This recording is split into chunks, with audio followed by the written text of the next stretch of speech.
योभन्दा अघिल्लो क्लासमा हामीले कक्षा 12 एकाउन्ट सब्जेक्टको cost seat and tender seat अन्तर्गत रहेर 2078 सेट सीसम्मको क्वेसनहरू सल्भ गरिसकेका थियौँ। आज हामी 2077 सेट जेमा सोधिएको क्वेसन लिएर उपस्थित भएका छौँ। क्वेसन यस प्रकार रहेको छ, cost information of manufacturing company are given below भन्यो है। एउटा म्यानुफ्याक्चरिङ कम्पनीको चाहिँ कस्ट इन्फर्मेसनहरू के रहेछ हामीलाई यहाँ तल दिएको छ अरे। पार्टिकुलर्स भन्यो, त्यस पछाडि यो फर्मेट हो। यसमा भनेको छ डाइरेक्ट र मेटेरियल कति पर्चेस गरेको रहेछ त भन्दाखेरि 6,48,000 बराबरको चाहिँ डाइरेक्ट मेटेरियल ल्याएको रहेछ। अनि क्यारिएज अन सेल्स भनेको छ है, क्यारिएज अन सेल्समा झुकिनु भएन। क्यारिएज अन सेल्स भनेको चाहिँ हाम्रो बेच्दाखेरिको क्यारिएज ढुवानी भाडा हो होइन। बेच्दाखेरिको ढुवानी भाडा भनेपछि यो कता पर्यो भन्दा यो क्यारिएज अन सेल्स भनेको चाहिँ सेलिङ एक्सपेन्सेससँग रिलेटेड अथवा सेलिङ ओभरहेडसँग रिलेटेड रह्यो है।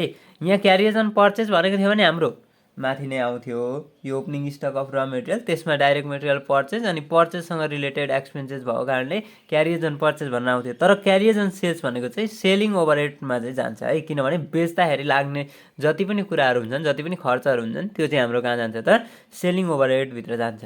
अब डाइरेक्ट वेजेस भनेको छ, डाइरेक्ट वेजेस, डाइरेक्ट एक्सपेन्सेस होइन। त्यस पछाडि प्रोडक्टिभ वेजेस भनेको छ भने हाम्रो त्यो कस्ट अफ र मेटेरियल कन्ज्युममा एड गरिन्छ, त्यस पछाडि हामीले प्राइम कस्ट निकालिन्छ है।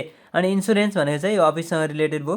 सेल्स कमिसन भनेर दिएको छ, सेल्स कमिसन कता पर्यो भन्दाखेरि सेल्स भनिसक्दा के भयो त सेल्ससँग रिलेटेड भनेपछि सेलिङ ओभरहेडभित्र पर्यो 6,000। अब इन्डाइरेक्ट वेजेसको इन्फर्मेसन दिएको छ। इन्डाइरेक्ट वेजेसमा चाहिँ इन्डाइरेक्ट फ्याक्ट्री वेजेस अरे। इन्डाइरेक्ट फ्याक्ट्री वेजेस भनेको फ्याक्ट्री एक्सपेन्सेस, किनभने फ्याक्ट्रीसँग रिलेटेड एक्सपेन्सेसहरू हाम्रो कहाँ पर्छ त फ्याक्ट्री ओभरहेडभित्र पर्छ। अनि इन्डाइरेक्ट अफिस वेजेस भनेको छ। इन्डाइरेक्ट अफिस वेजेस भनेको के हो त भन्दा अफिस रिलेटेड एक्सपेन्सेस भयो।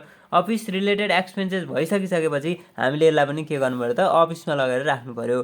फेरि इन्डाइरेक्ट वेजेस सबै यो इन्डाइरेक्ट वेजेसको शीर्षक रहेछ, यो सबै जोडेर राख्ने भन्ने चाहिँ होइन। अनि सोरुम भनेको छ, सोरुमको एक्सपेन्सेस भनेको हाम्रो कहाँ पर्छ भन्दाखेरि सेलिङ एन्ड डिस्ट्रिब्युसनभित्र पर्छ है। इन्डाइरेक्ट सोरुम वेजेस भनेको चाहिँ सेलिङ एन्ड डिस्ट्रिब्युसन एक्सपेन्सेसभित्र पर्ने भयो। अनि प्रोफिट चाहिँ 25% अन सेल्स भन्यो। हामीले प्रोफिट चाहिँ कसरी निर्धारण गर्नेछौँ भन्दा जति हाम्रो टोटल कस्ट हुन्छ त्यसको चाहिँ 25% डिभाइड बाई 100 माइनस 25% गर्नु पऱ्यो, किनभने हामीले त सेल्स त निकालेको छैनौँ नि त। हामीले निकाल्दै गरेको हामीले यो जुन क्यालकुलेसनबाट आउने भनेको हाम्रो टोटल कस्ट हो। टोटल कस्टबाट चाहिँ प्रोफिट निर्धारण गर्नु छ, त्यही पनि सेल्समा भने चाहिँ total cost into profit percent divide by 100 minus profit percent गरेर चाहिँ हामीले के गर्छौँ त यसको सोल्युसन गर्छौँ। अब यसको फुल सोल्युसन हेरौँ है। सजिलो क्वेसन छ। 2077 साल सेट जे क्वेसन नम्बर 11 भन्यो, कस्ट सिट भन्यो होला। अब कस्ट सिट मात्रै बनाउनु पर्ने छ हामीले, यहाँनिर टेन्डर सिटको कुरा गरेको छैन। अब के हुन्छ भने ओपनिङ स्टक अफ र मेटेरियल, सुरुमा ओपनिङ स्टक अफ र मेटेरियल भनेर हामीलाई क्वेसनले कहीँ दिएको थियो त ओपनिङसँग रिलेटेड खर्च अथवा कुरा थिएन है। ओपनिङ स्टक अफ र मेटेरियल हाम्रो निल हुने भयो। ओपनिङ स्टक अफ र मेटेरियल भनेर यहाँ कहीँ दिएको थिएन, त्यस कारणले गर्दा ओपनिङ स्टक चाहिँ हाम्रो नहुने भयो, ओपनिङ स्टक छैन। त्यस पछाडि अर्को हाम्रो के आउने भयो त ओपनिङ स्टकबाट add direct material purchase. Direct material purchase चाहिँ हामीले जोड्नुपर्छ। जोड्दाखेरि कति भयो त 6,48,000 जोड्नु पर्यो है। अनि क्यारिएज अन सेल्स भनेको छ, क्यारिएज अन पर्चेस भनेको थियो भने आउँथ्यो, तर सेल्स भनेको कारणले आएन। त्यस पछाडि हाम्रो क्लोजिङ स्टक अफ र मेटेरियल पनि के छ त छैन है। यहाँ हेरौँ त ओपनिङ स्टक अफ र मेटेरियल छैन। त्यस पछाडि डाइरेक्ट र मेटेरियल पर्चेस अथवा डाइरेक्ट र मेटेरियल मात्रै भनिदियो अथवा पर्चेस भनिदियो भने के छ त डाइरेक्ट र मेटेरियल पर्चेस 6,48,000 छ। अनि क्यारिएज अन पर्चेस, क्यारिएज अन पर्चेस हामीलाई दिएको छैन अहिले, यो सेल्स चाहिँ यहाँ आउँदैन है। क्यारिएज अन पर्चेस भनेर हामीलाई दिएको छैन। अनि पर्चेस नदिएपछि अब क्लोजिङ स्टक र मेटेरियल हाम्रो फर्मेट त के हो त भन्दा opening stock direct material purchase, त्यसमा क्यारिएज छ फ्रेटहरू छ भने त्यहाँ हाल्ने, अनि लेस चाहिँ क्लोजिङ स्टक र मेटेरियल। अब हाम्रो केही छैन भने जम्मा कति गयो यहाँ, यही 6,48,000 मात्रै गयो होइन। 6,48,000 गयो, यो 648 होला, 648,000 हो, यही जस्ताको तस्तै आएको, ब्राकेटमा होइन है, यो चाहिँ यता हो भनेको। अब त्यसमा डाइरेक्ट वेजेस जोड्नु पर्यो। किन डाइरेक्ट वेजेस जोड्छौँ त भन्दा हामीले त प्राइम कस्ट निकाल्नु छ। प्राइम कस्ट निकाल्दै गर्दाखेरि चाहिँ कस्ट अफ र मेटेरियल कन्ज्युम आउँछ फर्स्टमा। कस्ट अफ र मेटेरियल कन्ज्युम आइसकिसकेपछि त्यसमा डाइरेक्टसँग रिलेटेड एक्सपेन्सेसहरू, डाइरेक्ट वेजेस भयो, डाइरेक्ट एक्सपेन्सेस भयो होइन।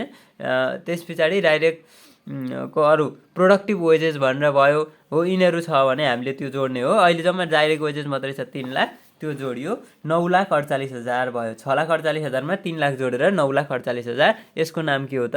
प्राइम कस्ट भयो है, प्राइम कस्ट भयो। अब यति भइसकिसकेपछि अब हामीले फ्याक्ट्रीसँग रिलेटेड एक्सपेन्सेसहरू खोज्ने क्या। फ्याक्ट्रीसँग रिलेटेड एक्सपेन्सेस भनेको हाम्रो अहिले यहाँ केही छ, इन्सुरेन्स भयो, सेल्स कमिसन, यो परेन। यहाँ इन्डाइरेक्ट वेजेस भनेर दिएको छ नि, फ्याक्ट्री, अफिस र सोरुम। यो फ्याक्ट्री भन्ने शीर्षकको चाहिँ पऱ्यो क्या, यो 20,000 बराबरको चाहिँ हाम्रो के पऱ्यो त? फ्याक्ट्री रिलेटेड एक्सपेन्सेस पऱ्यो। त्यसमा हामीले फ्याक्ट्री वेजेस भनेर जोड्यौँ 20,000। 9,48,000 मा 20,000 जोड्दाखेरि 9,68,000 भयो हो। अब त्यस पछाडि अब हाम्रो के थियो त? अफिस रिलेटेड एक्सपेन्सेसमा के छ? अफिस रिलेटेड एक्सपेन्सेसमा हेरौँ। अफिस रिलेटेड एक्सपेन्सेस भनेको एउटा इन्सुरेन्सको कुरा भयो। त्यस पछाडि यो सेल्स कमिसन त हाम्रो सेलिङमा भयो।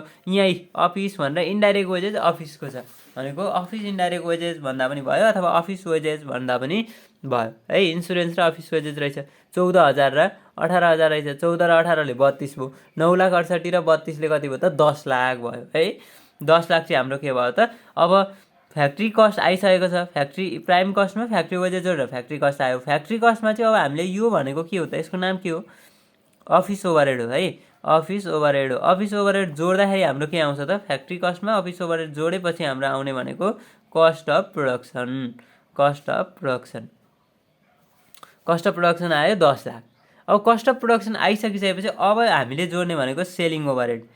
सेलिङ ओभरहेड जोड्ने। कस्ट अफ प्रोडक्सनमा सेलिङ ओभरहेड जोडेपछि हाम्रो कस्ट अफ, यो चाहिँ इक्वल टु है, कस्ट अफ सेल्स अथवा टोटल कस्ट आउँछ है। अब के पर्दो रहेछ त भन्दाखेरि हाम्रो हेरौँ, जस्तो सेल्स कमिसन एउटा पर्ने भयो, अनि क्यारिएज अन सेल्स पर्ने भयो हैन। सेल्स कमिसन, क्यारिएज अन सेल्स, अनि सोरुमसँग रिलेटेड एक्सपेन्सेस यो 14,000 सोरुम वेजेस भनेर पनि पर्ने भयो है। अब के पर्ने भएछन् त भन्दाखेरि सेल्स कमिसन, एउटा सेल्स कमिसन, सोरुम वेजेस र क्यारिएज अन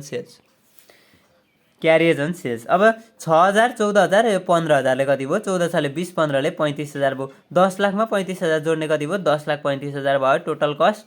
यो टोटल कस्ट हो हाम्रो 10,35,000। अब 10,35,000 भइसकिसकेपछि प्रोफिट चाहिँ कसरी डिटर्मिनेसन हुन्छ अरे त भन्दाखेरि 25% अरे, 25% अन सेल भन्यो हैन, 25% अन सेल भन्यो। तर यो 25% अन सेल भनेपछि हाम्रो निक्लेको चाहिँ के छ? टोटल कस्ट निक्लेको छ। टोटल कस्ट निक्लेको छ भने हामीले 25% अन सेल्स भन्यो भने total cost into percentage of profit भनेको 25% इन्टु 100 माइनस प्रोफिट पर्सेन्ट, यो भनेको percentage profit divide by 100 minus percentage profit गर्नुपर्छ क्या। अहिले कति छ त? 25 अनि भागा 100 माइनस 25 गर्दाखेरि कति भयो? 25 भागा 75 भयो। अगाडि आउने भनेको total cost into percentage of profit divide by 100 minus profit percent अथवा पर्सेन्टेज अफ प्रॉफिट गरेपछि हाम्रो के आउँछ? प्रोफिट भन्नेको अमाउन्ट क्याल्कुलेसन हुन्छ अथवा डिटरमाइन हुन्छ। 10,35,000 इन्टु 25 भागा 75 गर्दाखेरि हाम्रो कति आउँदो रहेछ? 3,45,000 आउँदो रहेछ। अनि 10,35,000 र 3,45,000 जोडिदिने, त्यसको नाम चाहिँ के हुन्छ त? हाम्रो कस्ट सिट बनाउँदैछौँ भने त्यसको नाम सेल्स, टेन्डर सिट बनाउँदैछौँ भने त्यसको नाम टेन्डर प्राइस हुन्छ। यसरी चाहिँ हाम्रो यो 2077 सालको सेट जेमा सोधेको क्वेसन सल्भ हुन्छ। तपाईँलाई यो भिडियो कस्तो लाग्यो? भिडियो मन पऱ्यो भने भिडियो लाइक गरिदिनु होला, च्यानल सब्सक्राइब गरिदिनु होला र नजिकै रहेको बेल आइकन क्लिक गर्न नभुल्नु होला। हस्, थ्याङ्क यू।